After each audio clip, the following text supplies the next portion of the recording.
Hello friends, അങ്ങനെ ഞങ്ങൾ finally Ho Chi Minh സിറ്റിയിലേക്ക് land ചെയ്തിരിക്കുകയാണ്.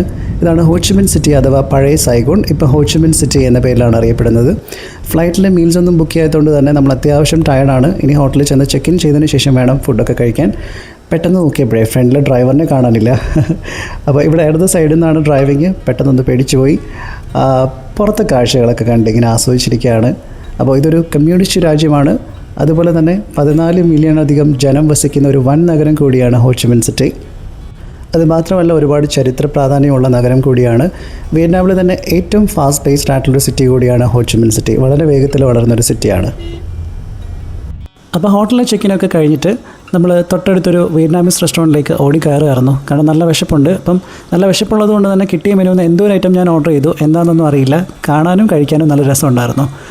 അപ്പോൾ ക്രിസ് ഒരു പ്യുവർ വെജിറ്റേറിയൻ ആണ്. അപ്പോൾ ഒരു വെജിറ്റേറിയൻ ഡിഷാണ് ഓർഡർ ചെയ്തത്. സോ ഈ ഒരു പർട്ടിക്കുലർ ഡിഷ് വന്നതിന് ശേഷം ഇതെങ്ങനെയാണ് കഴിക്കേണ്ടതെന്നുള്ള കാര്യത്തിൽ നമുക്ക് ഒരു ധാരണ ഉണ്ടായിരുന്നില്ല. കാരണം ഒരുപാട് ഐറ്റംസ് നമ്മുടെ ടേബിളിൽ ഇങ്ങനെ നിരത്തി വെച്ചിരിക്കുന്നു. എവിടെ നിന്ന് തുടങ്ങണം, എങ്ങനെ കഴിക്കണം ഒന്നൊരു ധാരണയില്ലാത്തതുകൊണ്ട് പരസ്പരം അങ്ങോട്ടും ഇങ്ങോട്ടും നോക്കിയിരിക്കുകയായിരുന്നു ഞങ്ങൾ. അപ്പോൾ ഞങ്ങളുടെ ഒരു അവസ്ഥ കണ്ടിട്ടാണെന്ന് തോന്നുന്നു ആ റെസ്റ്റോറൻറ്റിൽ നിന്ന് സ്വീറ്റ് ആയിട്ടുള്ള ലേഡി വന്നിട്ട് അത് ഡെമോൺസ്ട്രേറ്റ് ചെയ്ത് തരുവാണ് എങ്ങനെയാണ് അത് കഴിക്കേണ്ടത് എന്നുള്ളത്. സോ അതിൻ്റെ ഇടയ്ക്കാണ് ഞാൻ ശ്രദ്ധിക്കുന്നത്, ഇങ്ങനെ പ്ലാസ്റ്റിക് ഷീറ്റ് പോലെ കുറേയധികം ഷീറ്റ് നമ്മുടെ ടേബിളിൽ ഇങ്ങനെ കൊണ്ടുവന്ന് വച്ചു. അപ്പം ഇത് ശരിക്കും പ്ലാസ്റ്റിക് ഷീറ്റാണോ അതോ വെറുതെ ഫുഡ് ഫോൾഡ് ചെയ്യാനായിട്ട് തന്നതാണോ, ഫുഡ് ഫോൾഡ് ചെയ്ത് അതോ നമുക്ക് കഴിക്കാൻ പറ്റുന്നതാണോ ഒന്നും നമുക്ക് അറിയണ്ടായിരുന്നില്ല. അപ്പം അവർ പറഞ്ഞത് റൈസ് വാട്ടർ കൊണ്ടുണ്ടാക്കുന്ന ഒരു തരം ഷീറ്റ്സാണ്. അത് നമുക്ക് ആ ഫുഡ് കഴിക്കുന്നതിൻ്റെ കൂട്ടത്തിൽ തന്നെ നമുക്കിത് കഴിക്കാം. നല്ല രസമുണ്ടായിരുന്നു അവരിങ്ങനെ അത് അങ്ങനെ അറേഞ്ച് ചെയ്ത് നമുക്കിങ്ങനെ തരുന്നത് കാണാനായിട്ട്.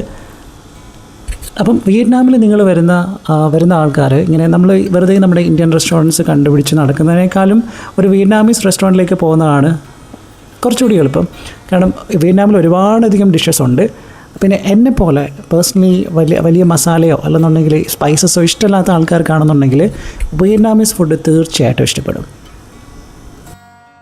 Xi was very sweet and kind to us. ഞങ്ങൾക്ക് പഠിപ്പിച്ച് തന്നിരിക്കുകയാണ് എങ്ങനെയാണ് ആ ഡിഷ് കഴിക്കേണ്ടത് എന്നുള്ളത്. അപ്പോൾ ഞാനിങ്ങനെ ഒരു ട്രാവൽ വ്ളോഗ് എടുക്കുന്നു എന്നറിഞ്ഞപ്പോൾ ഷി വാസ് വെരി എക്സൈറ്റഡ്.